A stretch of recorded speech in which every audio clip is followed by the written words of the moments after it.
going to be talking about value. And as you can remember, we trade value, not price. Price is simply an advertising mechanism. Being able to monitor developing value begins with focusing on the POC, or as you remember, it's also the fairest price at which business is occurring or being conducted. Successful trading is creative problem solving. Imagination is required in visualizing how value may migrate lower or higher, or if it's unlikely to change. This keeps us in touch with the possibilities of change as the day progresses. The test question: what would change the POC? Remember, the POC is the longest line closest to the center of the range. If there are several equal lines closest to the center of the range, 2 ticks in range extension would change the center of the range by 1 tick. Remember, the center of the range is going to be halfway. 2 ticks of range extension, either up or down, would change the center of the range by a tick. And if the POC is at the center of the range, then it could change if there's several equal lines, that could pull the POC higher or lower. Time can change the POC.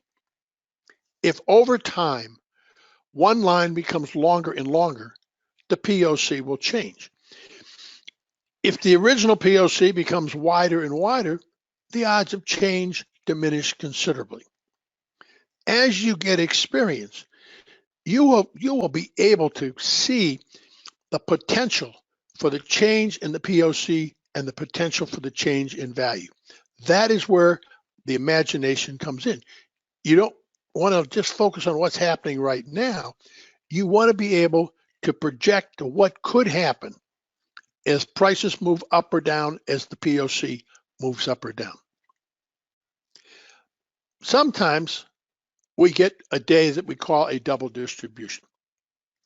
A double distribution occurs when the original area in which trade is being conducted gets overwhelmed by price moving sharply upper or lower.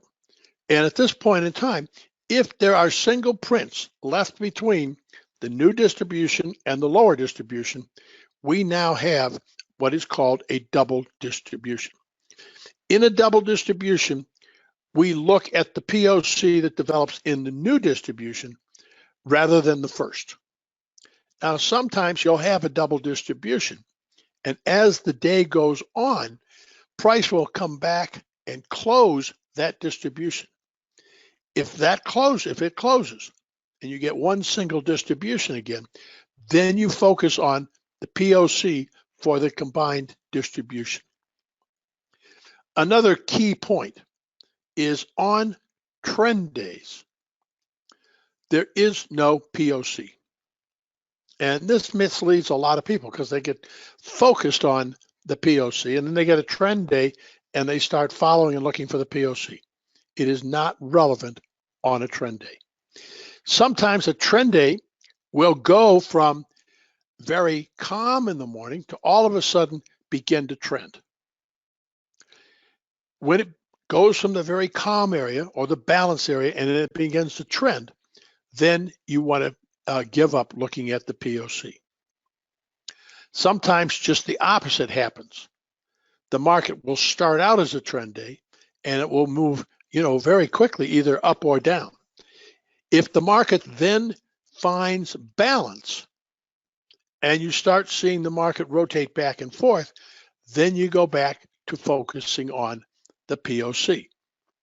It is not uncommon for markets to act in that manner. The market is always looking for a level where two-sided trade can take place. Trading is a business. Trading the market is related to a business. You have inventory, you accumulate inventory, you get rid of inventory, you have profits, you have losses, you have taxes. So it's a business like any other business. Any good business nothing really significant happens until there's two-sided trade. So, you've got buyers and sellers, gives you balance. So you're always looking for that to happen in the market. If market starts out a trend day and then converts to balance, which we just talked about, remember, you then revert back to monitoring the new POC. Looking at an example of lower value. Deliberately, we picked a relatively difficult day. You can see that the 16th, 17th, and 18th were all trending higher. At this point in time, traders that have watched the market trend for 3 days are in the habit of buying breaks and selling rallies. So it's an upward trend. The logical thing to do is buy breaks and sell rallies. When you come into the 19th, you'll see that the market opens near the lower end of the 18th. The green dot on the left is where the market opened. So once the market opens down there, you start focusing on value. You say, wait a minute, don't focus on price. Let's see if value builds higher or lower. So A period has a very wide range, very wide range. B period is inside A period. So that's calmed down. In other words, it's found an area where two-sided trade can take place, at least for that period of time. Notice now that we've now spent an hour below value from the previous day. C period breaks lower. Traders that have been accustomed to buying breaks and selling rallies have a problem in this day because the market's been going down. Now, then you get D period, E, F, G, and H, and we all spend time below the value area of the previous day. So as we spend more time down here, it gets harder and harder for value to change. So in this point in time, remember, we had one type of trading when the market was trending. Now, on a day like we're looking right here, it's a balanced day. It's trading back and forth, and it's rotating back and forth through the opening. Now, you want to be able to buy breaks relative to this day and sell rallies relative to this day. Trading with value. If value is lower, then you want to be able to focus on what would you do with lower value. You'll buy breaks, sell rallies, but you always want to say that keep in mind eye on value. Now J period runs up and takes out the A period high. And what happens if you're trading, that can get you all excited because you still remember the last 3 days have been up. J period does not carry through, and K, L, and M come back down. Remember, it would have been very hard for the point of control to change in J period, because if you look, it's A, B, D, E, F, G, H. So it's already 7 wide at that point in time. Use your imagination and see how hard it would be for value to change. If you see that and recognize that, there's lower odds that you'll get caught buying the market in that J period rally. Okay? We deliberately selected a very difficult day on that day. And part of the reasons I point out that the market had been trending higher before this day when it started to bring the market into balance. It's hard for traders to control their emotions. So this day was counter to what they've been doing. And you will find as we go on, emotions are a particularly important, potent way to make you a good trader or a bad trader. We talked about most of this in the slide. You can come back and review what we talked about the other day, or just in the last slide. You don't want to get caught on the long side of this market unless it's a very short-term trade. And you want to position yourself on this type of day to trade from the short side. You want to trade with value. That's just a recap of what we just got done saying, but this is important to understand what went on in that day. So we talked about this slide. Now go back, and this is just another way to review what we were covering. Sometimes we get overlapping to higher value. This is a particularly difficult day for some. In C period, we had a pretty sharp break. So A period, B period, back and forth from the high of the previous day. I'm sorry, from the value area high. Then C period breaks. C period breaks pretty hard. And notice the green circle on your left is the unchanged level from the previous day. So not only is C period trading down into the previous day's value, it is also showing a negative because it's trading below the closing price from the previous session.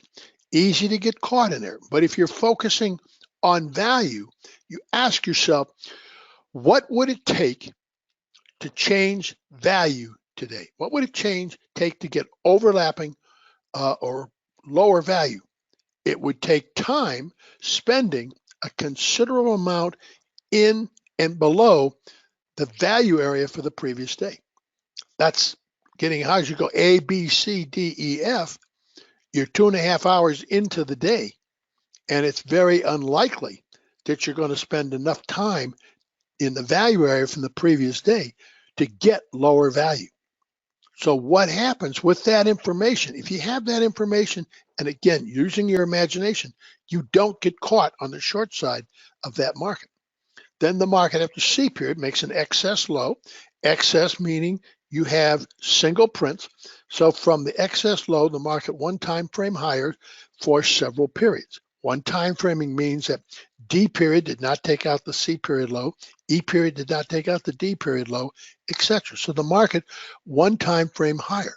Then in I, J, and K period, the market started to come into short-term balance. Remember, the market is always looking for a place where two-sided trade can take place.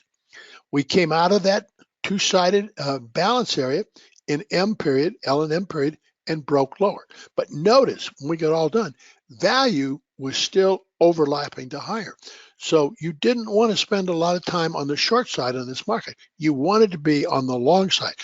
Buy breaks and take profit on rallies. This is an example that we put in as we were making the slides. It's a day that happened, and I was trading this day at the time. So we said, let's use this example. And what is so important about this example? Notice that A, B, C, and D period all traded lower. Now, it's lower is below the low of the previous day. It is just about unchanged on price. Remember, price is the green box on the left. But for 2 hours, A, B, C, and D, traders saw the market being sold every time it rallied. When you see price doing that, it is very easy to get trapped by it. I watched this day, and my instincts kept telling me to go short, go short, go short. I kept looking and I said no, because value is going to be higher today. We weren't even in the previous day's value area. So by focusing on value, I didn't get caught on the short side, but yet my emotions wanted to short the market. 2 hours, you see the market go down. It may be hard to get that feeling as you're watching a presentation that's on recording, and you're not there at the moment to feel it. But I will promise you that when you see the market try and trade lower for 4 hours, it does have an effect on you, and it is easy to become misguided. And so resisting the temptation to get short and understanding the trade was the upside would help, very helpful. Now, it didn't do a lot on the upside, but it did, go and trade higher for several periods after the C period low. Or another way to look at this, another way we trade sometimes on a very short-term basis, if a market breaks out of balance from an inside bar. So you'll see D was an inside bar. It's an inside bar because the low did not go below the low of C period. The high did not go above the high of C period. And when it comes out of short-term balance, sometimes that's a good trade for a very short-term trader. But this was a particularly difficult day. It's a good day to go through and understand what I'm talking about on the emotions. A nuance in here is if the market opens within the range from the previous day, there's a pretty good chance that we're going to have a rotational day. Rotation just means, we're going to make some moves up, we're going to make some moves down, and it's a good day for looking for very short-term trades. And if you understand that it's an inside day and you see a good short or you see a good long for a short-term trade, you don't get yourself believing that, oh, wow, this could be a really good trade. It could be a good short-term trade, but that's all there is to it. Sometimes we get ourselves thinking, oh, there's going to be more to it. This keeps you in perspective. So if you open within the previous day's range and you stay there for at least an hour or so, chances are pretty good it's going to be a rotational day. And that is very helpful. Or you'll see days that say, wait a minute, we have a trend day. The market just continues in one direction. About maybe at the most, 10 to 15% of the days are trend days. The majority of days, about 85%, they're rotational days. That rotation can vary from time to time, but keeping that in mind, keeping value, always focus on where is value developing, will help you keep a really good perspective on the market. And not only by keeping a good perspective, it really helps keep your emotions under check, and that is extremely important. So these are just concepts that you need to put together. Now, what's going to happen? Some of these things you can memorize. The nomenclature that we talked about earlier, you can memorize. You can't memorize developing value. You can memorize the basics, but getting to the point where you can follow the POC or fairest price at which business is being conducted and really understand where value is likely to be is going to take some time and experience. Just like we said, it was very difficult to get yourself to focus on value, not price. We can't teach you not to focus on price. We can tell you, we can talk about how do you do it by focusing on value, not price. But making that transition is very difficult. It's easy, you can memorize the point of control, but how the point of control can migrate higher or lower and being able to visualize how value could change as the day goes on. Could value move higher, lower? Is it unlikely to change? Those are things that take a lot of experience, but they're extremely important if you are going to be a competitive trader as time goes on. So he said here, you're continually asking yourself, what would be required just to get unchanged value today? What would have to happen to get overlapping to higher value? What would have to happen to get higher value? What would have to happen to get lower value or overlapping to lower value? These are important concepts that will help you stay focused. Do they guarantee you a profit? No, they don't, but they will certainly bring the odds around in your favor. Generally, it's a generalization, but you want to trade in the direction of developing value. The day we looked at, just a slide back, where the market sold off for the first 2 hours. If you kept looking at where value was going to be, and you say value is going to be higher, the trade was to buy the breaks on that day in those first 2 hours with the idea that value was going to be higher that day. That was a great example of being able to trade with developing value gives you a much higher percentage of wins. Doesn't guarantee it, but it will help filter out some of the bad trades.